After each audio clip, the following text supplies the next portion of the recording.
নমস্কার বন্ধুরা, পূজা কিচেনে আপনাদের স্বাগত। আজকের রেসিপি গোবিন্দভোগ চালের খিচুড়ি। আমি ঘরোয়া পদ্ধতিতে বানাবো।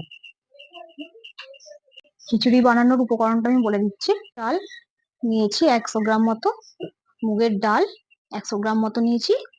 এখানে নারকেল কুচি, এখানে টমেটো কাটা, এখানে গোটা গরম মশলা, তেজপাতা, আদা বাটা, লঙ্কা গুঁড়ো, হলুদ গুঁড়ো, জিরে গুঁড়ো।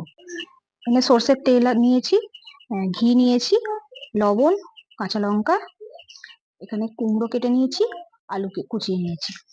আমি জল বসিয়েছি, জলটা আমার একটু গরম হয়ে গেছে। আমি ডাল ধুয়ে নিয়েছি, ডালটা এবার আমি তুলে দেবো।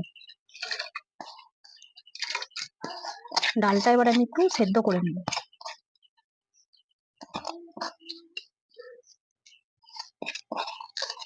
খিচুড়ির সাথে আলু ভাজা হবে। আলুটা বোন কুচিয়ে ফেলবে। বোন আলুটা কুচিয়ে ফেল। আলুটা এবার আমি কুচিয়ে ফেলি। দেখ ওইটা দেখ, আমি ঝিরি ঝিরি করে আলুগুলোকে কেটে নিয়েছি।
এরকম স্টাইলটা পুরো দাদু বসে।